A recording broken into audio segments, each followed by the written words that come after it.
So let's start again. We only have 45 minutes left.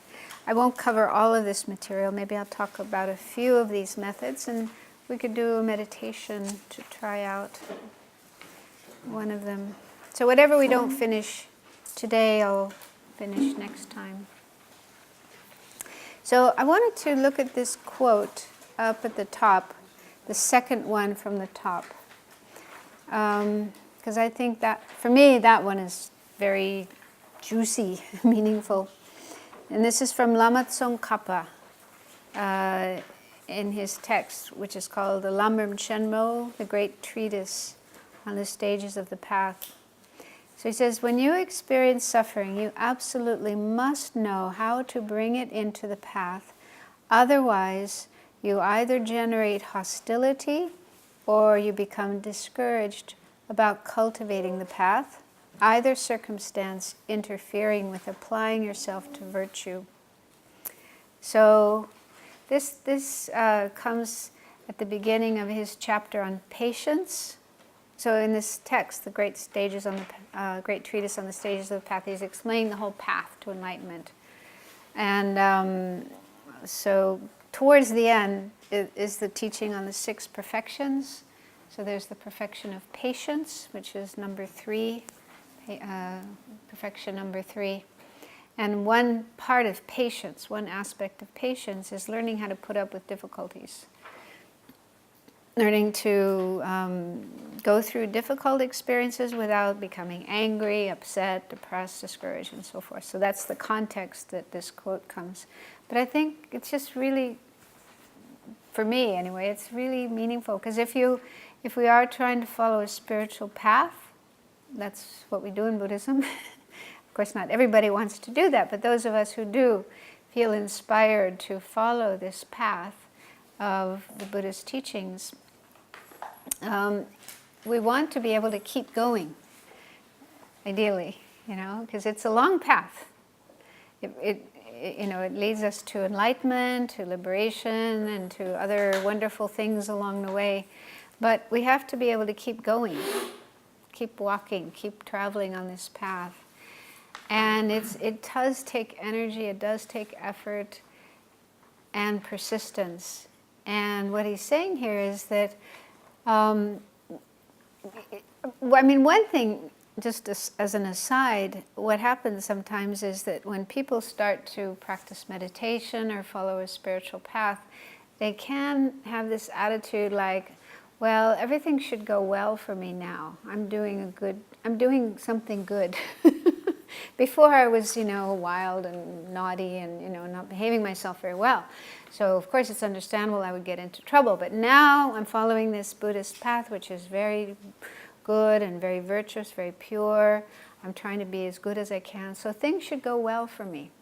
We may have this attitude, this expectation. We may not ever say it to anybody, but in our heart, this is what we might feel. Have you ever noticed that? Of course.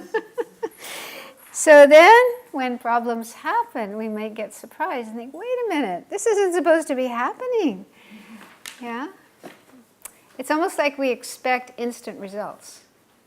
Yeah, we expect, I'm doing good things, virtuous actions, meditation, these are the cause of happiness, so the happiness should be coming right now.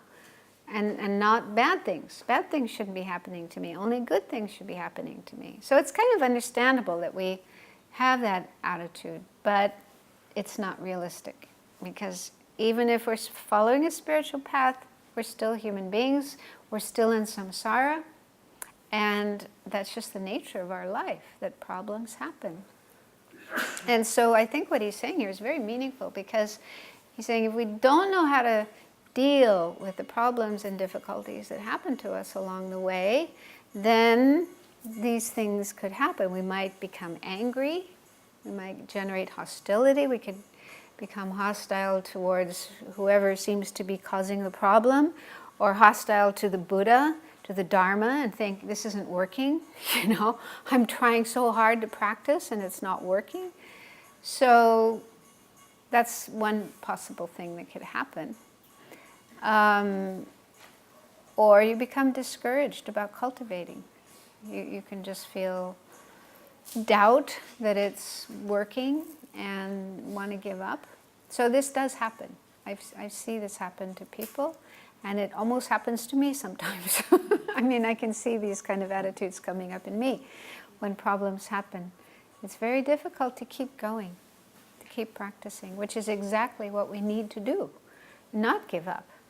You know, if you give up, it's like you're giving up the cause of happiness. You're giving up the path that leads to real happiness. So how is that going to be beneficial? So, I don't know.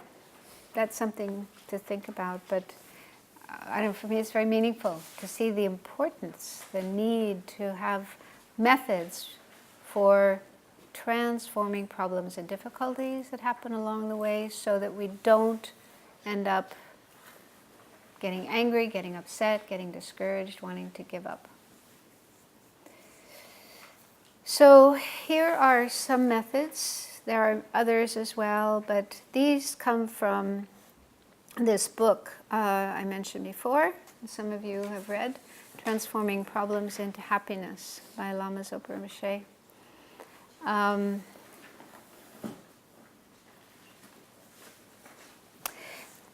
So it may be that some of these methods won't work for you. You don't understand it, you don't relate to it, you don't find it useful. That's okay.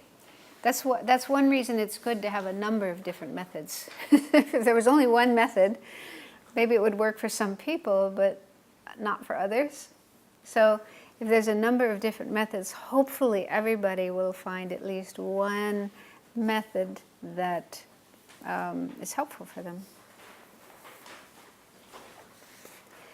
So since we don't have time to do all of them today, I think I'll just pick and choose, and we'll do the rest next time. So we've already spoken about some of these, like number D, letter D, purifying non-virtue and creating virtue. Because that was mentioned by Shantideva, in that quote from Shantideva. One of the benefits of suffering, it helps us to want to stop creating non-virtue and create virtue. So the reasoning behind this, if you can accept karma, like if you can't accept karma, if you don't believe in karma, then this one wouldn't work for you. But for those who are able to accept karma, then this can be very helpful. So it says, problems happen due to the non-virtuous karma we created in the past. So when we have a problem, we can think about karma, think about the 4 general aspects of karma. Does anyone remember those? What are the 4 general aspects? Yes. Huh? Wait a minute. One by one. Karma is definite. Yeah, that's one. Karma is increasing. Yeah. The motivation. Nobody can create The your result karma. and the... You are responsible.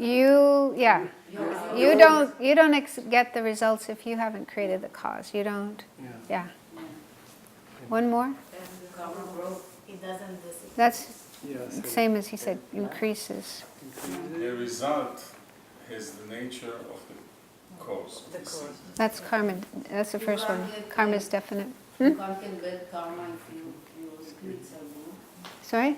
You can't get bad karma out of good action. Well, that's part of the number one. Karma is Yeah. definite. Karma is definite means, there's a definite correlation between an action that you do and the result. So if you do something non-virtuous, the result will be bad. If you do something virtuous, the result will be good. It can't be the other way around. For ions, though, it doesn't karma ripens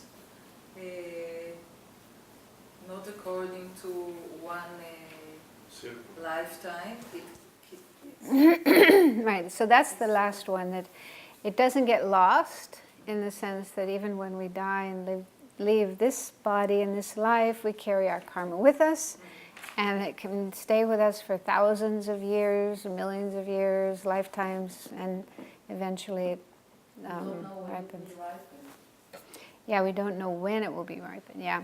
I mean, I guess there was some, I read at the time of the Buddha, there were other people who believed in karma, and they had different theories about karma.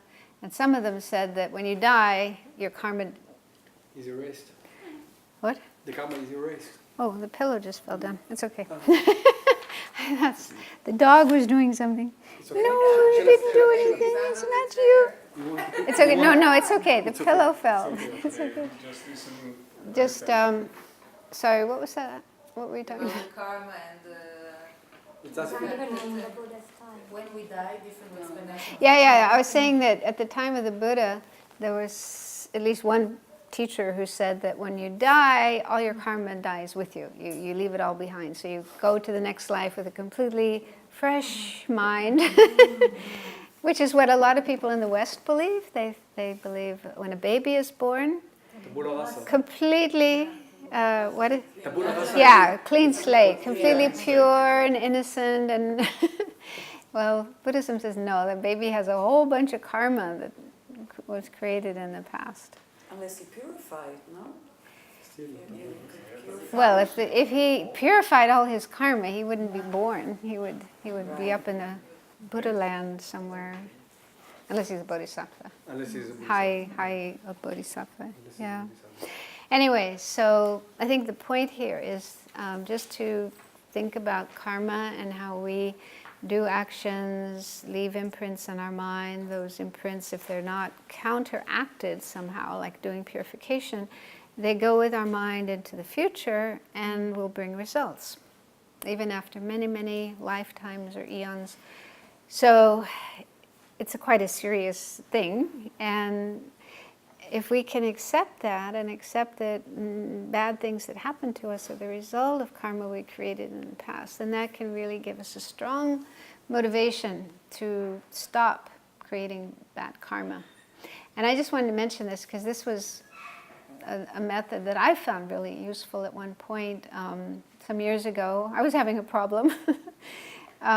This person that I had been friends with, things went bad, and she got really, really angry at me and was being very nasty to me and trying to kind of make me upset. And I mean, not doing anything like beating me up, but just doing things and saying things that were not very nice. So it was quite painful. And I tried these different methods for dealing with the situation, but this one I found really helpful because I thought, I didn't even have to think about past lives. I just thought about the earlier part of this lifetime in my family, the way I treated my younger siblings, my younger brothers and sisters. I could be really nasty to them sometimes. I was really horrible to them. So it was easy for me to accept that I did to others what she was doing to me. Okay, so I was getting, karmic result of something I myself had done in the past. And then I thought, so now I know what it's like to be treated this way. I know how it feels, how my brothers and sisters felt when I was being nasty to them. And it really gave me a strong sense of compassion. And I thought, this is terrible. I don't want to treat anybody this way. I don't want to make anybody else suffer like this. So I felt this really strong determination to never again be unkind to anybody. It was really coming from my heart, to stop doing that kind of action which brings that kind of result. And it wasn't even so much because of course it was because I didn't want to be treated that way, but also because I realized I don't want to treat others that way. So it was really, really, really powerful for me to contemplate this point and and then do the opposite, to resolve that from now on I'm going to be as kind to others as I can, And even if I can't be kind to them, like the Dalai Lama says, help others as much as you can. And if you can't help them, at least don't harm them. So it's like a really nice little recipe for how to behave. So that gave me it was really helpful to use this method in that situation. And also, if you think this way, it can help you not to be so angry at the person who's, doing this to you. Help you to let go of the anger. That doesn't mean condoning what the other person has done. It doesn't mean allowing the other person to be unkind and abusive to you. Of course, if you can, You can, try to talk to them, try to stop them. But in that case, this didn't work. When I tried to talk to this person, she didn't want to talk, so I had to just put up with it and make the best of it. But later she did apologize. Takes time. Yeah, I knew she was just really angry, and that was another thing that I found helpful, just to think that she's probably suffering more than me. I mean, it was painful to be on the receiving end of what she was doing, but when I thought about her, what was motivating her to behave that way, I thought, she must be suffering a lot. So that helps too, to think about the suffering of the other person. And yes, it's not that you deny that you are suffering, it's not that you deny that what is being done is wrong, it's just a way of dealing with that situation so that you don't just get completely angry and then want to hurt the person in return, which will just make things worse. This is the way of the world, taking revenge. One person hurts another person, that person, okay, I'm going to get revenge. And then this person again wants to get revenge. And it's just never ending. That way of reacting, getting revenge for what was done to us. It goes on and on and on forever. Like Gandhi says, what is it? That wonderful quote, an eye for an eye, a tooth for a tooth means the whole world will be blind. So, yeah, so I thought it's just much better to stop it right here. Stop. I'm not going to create that kind of karma anymore. I'm going to stop this karma. I'm going to meditate on love and compassion and forgiveness as much as I can. That's the way to go. So that's what made sense to me.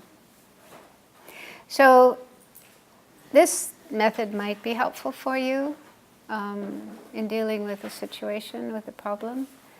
Just to think in terms of karma and strengthen the determination to act in accordance with karma, meaning try to avoid creating negative karma, purify whatever negative karma you have created, and then create virtuous karma as much as you can. So let's look at number F, because the question came up about that earlier. What to do if you're with another person who's suffering and they're not able to change themselves. So this practice of Tonglen, you've probably heard about it before. Did it come up in the last module? The bodhicitta? Yes, and we did it. Several times, I think. Came out several. Yeah. Came also in last module, and we had this self-study group, Yeah. benefits of bodhicitta. Yeah, Now, that- Bodhisattva Charyavatara, it comes there also. Yeah. Anyway, it doesn't help. It doesn't hurt to talk about it again, to hear about it again. It's a very powerful practice. So, yeah, it's based on the idea of bodhicitta, realizing that, or feeling that one wants to reach enlightenment, to become a Buddha, to be able to help all living beings. And in order to become a Buddha, one needs to cultivate compassion and love for all living beings. So those qualities are very important, very precious. But also realizing that one of the obstacles to following the path towards enlightenment is what's called a self-cherishing attitude, or self-centered attitude, this feeling of I am more important than others, my happiness, my needs are more important than those of others. So that attitude, which is related to our ego, which according to Buddhism doesn't really exist anyway, the belief in a real solid I somewhere in this body-mind complex. We feel there's a real me in here, and I have to take care of myself. I have to make sure I get all the things that I want and need, and I'm taken care of, and so on. So related to this belief in a real solid I, me, out of that comes self-centeredness, this attitude that I am in the center of the universe, I'm the most important person in the universe. So this is just a natural situation that we are all in. All people, all beings are in. Some people may have it more than others, but we all do have it. And it's an obstacle to really progressing along the path. So we need to work on decreasing that attitude and increasing altruism, concern for others. So this is a gradual thing. It's not something we can do right away, but gradually over time we can increase our concern for others and decrease the selfish, self-centered attitude. So when someone comes to that point and feels that's really important to do that, then the Tonglen practice, taking and giving practice, is one that can help to do that, help to shift our mind so that we're thinking about others more and concern for ourselves less. And so there's different ways of doing Tonglen. The most elaborate way is where you think of all sentient beings. I don't know how that was done in the last module, but you know, all living beings and wishing them to be free of suffering, taking on their suffering, giving them happiness and so on. But there's also a simple way of doing Tonglen, which you can just do in a minute or less. And you can use this when you yourself are going through a problem, right? So when you have a problem, you know, in our daily life, we run into problems being in a traffic jam, being in a queue, it's hot, or we're cold, or we're hungry, or we're uncomfortable, or tired, or whatever. So even, you know, little problems like that. So when we notice there's some problem, some unpleasant experience that we're having, then we can just remind ourselves, I'm not the only one in the world who's got problems. Other people have problems too. Other beings have problems, other beings suffer. How wonderful it would be if they could be free of their suffering. And then you decide, like there's a couple of different phrases here you could use. This first one comes from the Dalai Lama, from the book, The Art of Happiness.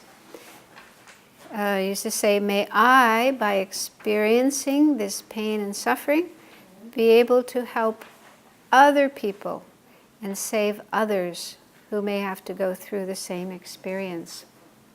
So what you're doing there, you don't have to use these words, you could make your own words, but what you're doing there is deciding to accept the problem, because our normal reaction is wanting to push it away, reject it, get rid of it. I don't want this, I don't like this, go away, leave me alone. So instead of that attitude, which might just make things worse, yeah? Trying to resist and reject a problem can make things worse, because then there's more tension, more conflict in the mind. Mm-hmm. Whereas if you can relax and accept the problem, your mind is more at ease, more balanced. And then if you do this, if you think, I'm accepting this problem on behalf of others who are suffering, may they be free of their suffering and the causes of suffering. Something like that. Does that make sense? Mm-hmm. Yes. So it's just changing your attitude, changing the way you view, the way you look at the problem. Instead of rejecting it, accepting it with this attitude of compassion and love for others. And when doing this, you shouldn't expect that it's actually going to happen. You've probably heard this before. Tonglen, the reason for doing Tonglen practice is not to actually take away others' suffering or make them without suffering. Because according to karma, as we've been talking about, each one of us is responsible for our own suffering. We create karma, we experience the results of our karma. It can't be transferred to others. So it said, even the Buddha is the highest developed person there is, but even the Buddha is not able to take away the suffering of anybody else. If it was possible, he would have done it already. We wouldn't have any more suffering. He would have taken away all our suffering. But it's just not possible for anybody to take away the suffering of somebody else. Although they say there are some exceptions. If you have a very strong karmic connection with another person, it might be possible by doing Tonglen practice. You might take that suffering onto yourself and the other person will be free. There are stories of that, but they say it's very rare. So most of the time, we don't actually take away the suffering of others and they are free of their suffering. The reason for doing the Tonglen is to train our own mind. It's a way of training our mind in compassion and love, in this courage of the Bodhisattva to be willing to go through difficulties for the benefit of others, not run away from, not be afraid of suffering and difficulties. Does that make sense? Yes. and no. Sorry? Yes and no. What's the no? You, when I talked before, you suggested me to make the love Tonglen. Yeah. But now you say that it's not really helping. It's helping you. It's helping you. You're But I relaxing. want to help him. Yeah.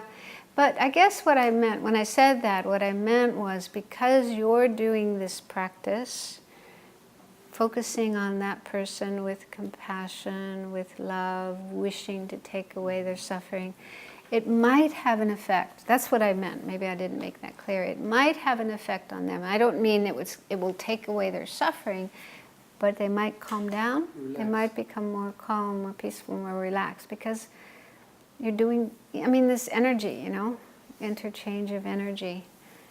So I don't mean you're going to cure their cancer and they're not going to have cancer anymore, but just the feeling that they have. People do sometimes pick up on what other people are doing, feel what other people are doing, and appreciate it. So that's what I meant. Also, when you cure your mind, your interaction with them will be different. Yes, And they will pick up on that, they will sense that. Yeah.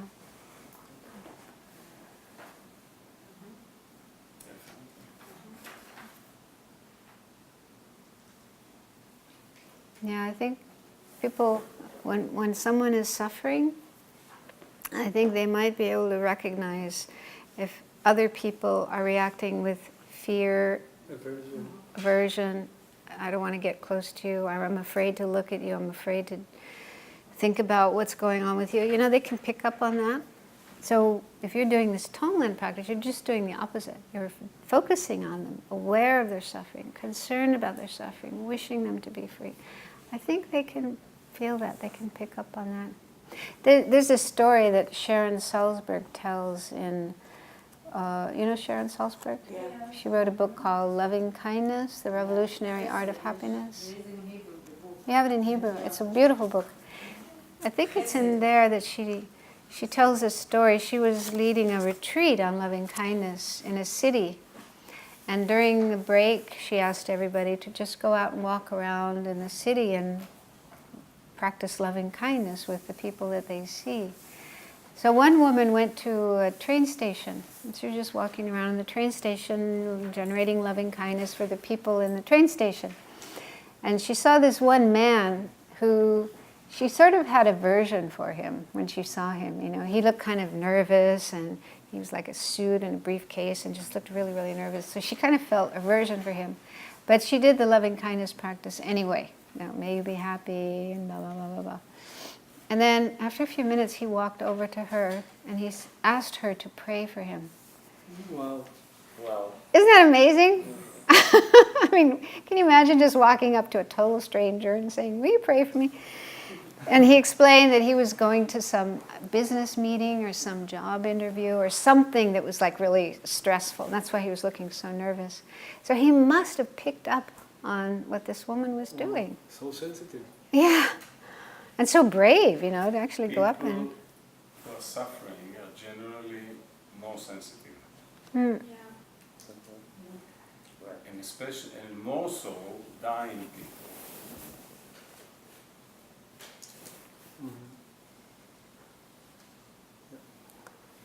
So that's what I meant. I meant that the person might get some feeling, some benefit from you doing this practice.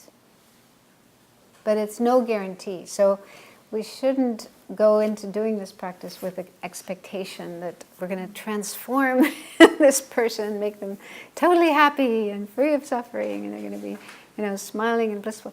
So don't have any expectations, but just do it. And I always think, even if it doesn't benefit the other person, it benefits you. Because your mind is doing something really positive, you're putting yourself into a positive state of mind, you're creating a lot of merit according to the teachings, and increasing your compassion and your love. So it's definitely good for you. Whether it's good for the other person is not sure, not definite. Let's just do just a short practice of this, see how it can work.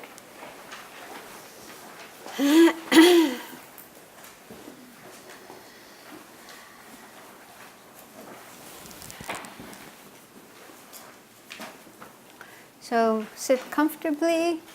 I know you're probably feeling tired, but we just have a little bit more time to go. So just with the last burst of energy, sit up straight. Try to be as relaxed as possible, but not too relaxed so that you fall asleep. We want to be relaxed, but at the same time awake and alert.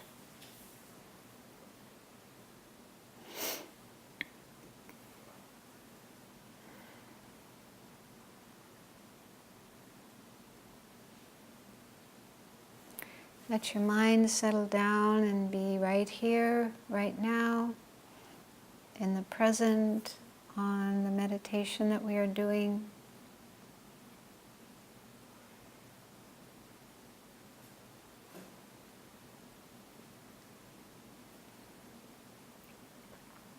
So now think of a problem that you have, although it might be best not to think of your biggest, worst problem, because if you try to think of that, you might just get overwhelmed by your sadness, worry, anxiety, and it might be hard to continue with the meditation.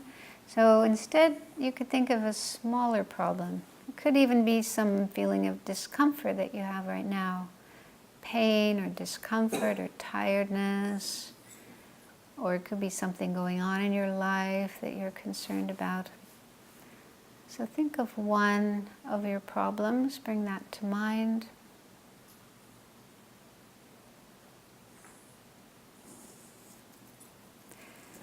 But try to do it in a way that you don't get overwhelmed by emotions such as unhappiness or worry.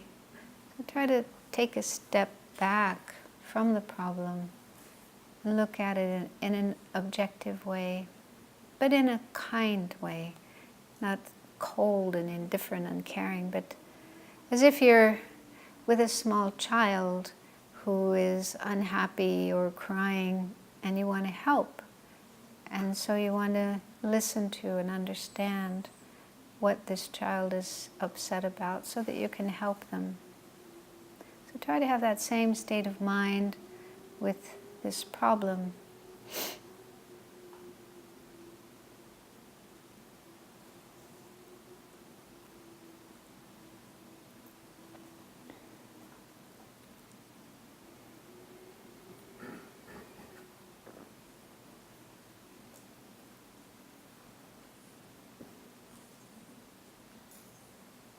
And see if you notice your mind having some resistance to the problem, wishing it would go away, wishing you didn't have to experience it.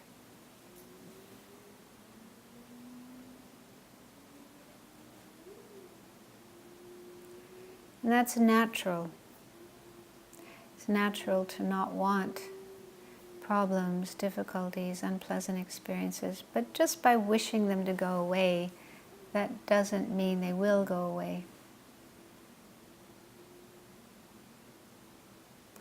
And in fact, an attitude of acceptance, calm acceptance of the problem, can make it more likely for the problem to dissolve or disappear.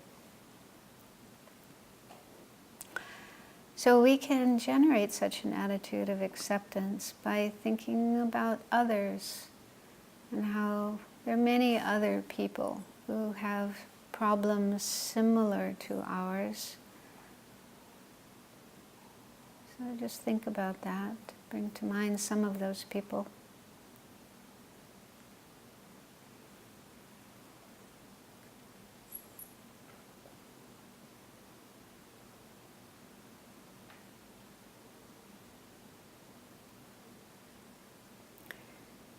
And you might be able to think that there are some who have an even worse case of this problem, worse than yours.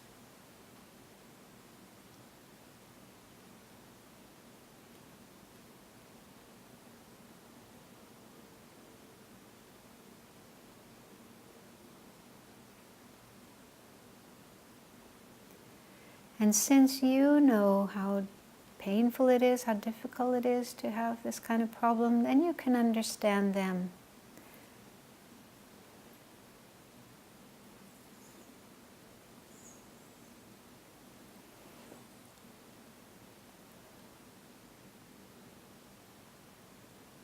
And that can help you to have compassion for them. Compassion meaning feeling how nice it would be, how wonderful it would be if they could be free from their suffering, their problem.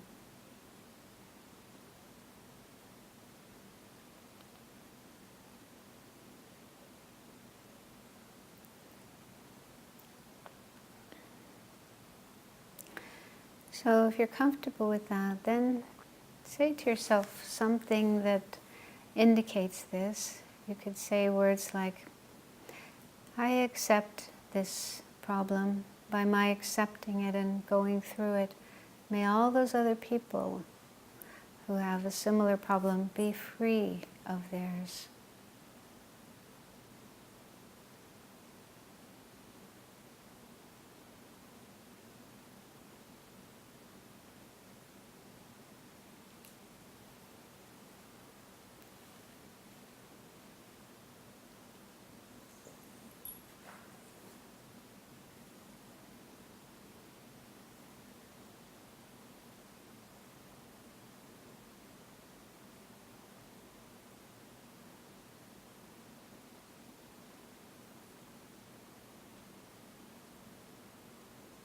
And just let your mind rest in whatever state it's in, whatever experience you have. But it's good to feel a sense of joy or rejoicing that you did this. Even though it may not change anything for other people, but having gone through this process of looking at your problem and wishing to accept it on behalf of others is a very positive thing to do. It's good for your own mind, for your own development.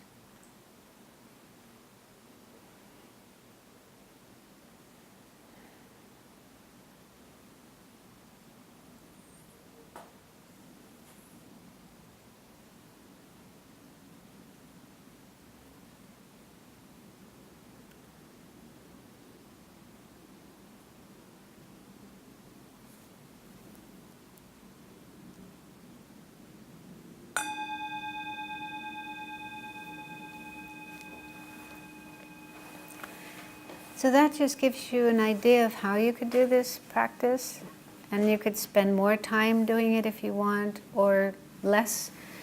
And once you get to know it, then you can do it just on the spot. You don't even have to sit and do a formal meditation, but just within yourself. May I experience this difficulty on behalf of others.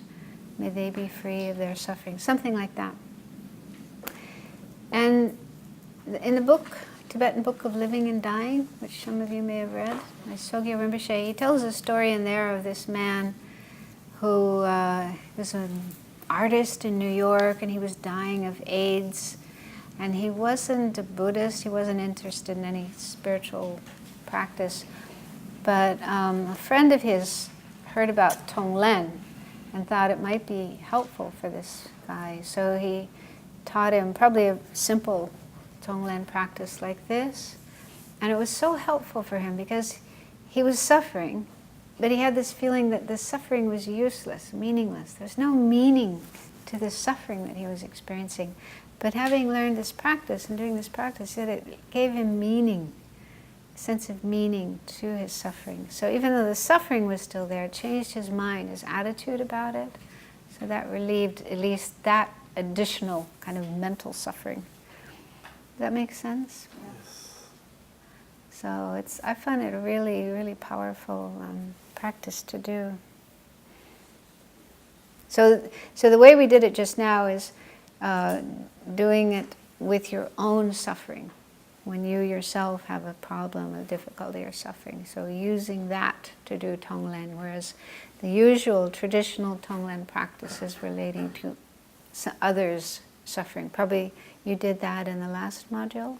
Did you do thinking of others' suffering and taking that on? So you can do both ways. So we just have a few minutes left if anyone has a question.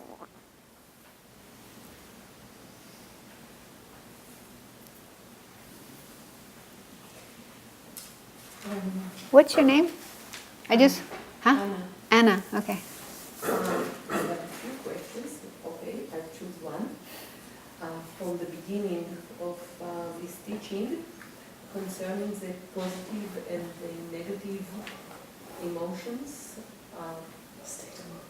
but not only emotions, right, but also actions.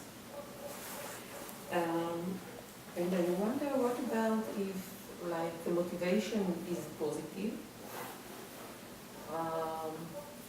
I take it as for somebody towards me, okay?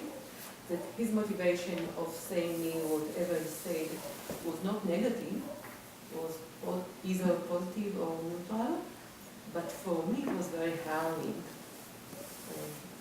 The other way, when I say something or I do something or I do something which for me is not negative, but it harms somebody. So is it positive or negative? Because probably a if mixture. we both suffer, so in that term it is negative. Yes, yeah. But if the motivation is not negative, so Well, there is also mixed karma.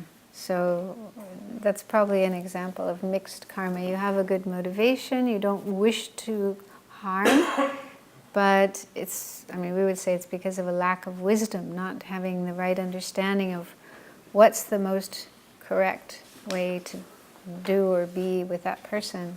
So because of not having that wisdom, then the things done are hurtful or upsetting to somebody else. So you didn't mean it. So there was a positive intention. So from that point of view, it's good, or at least it's not negative.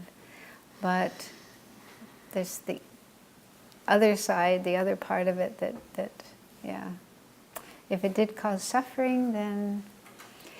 But it is hard, hard.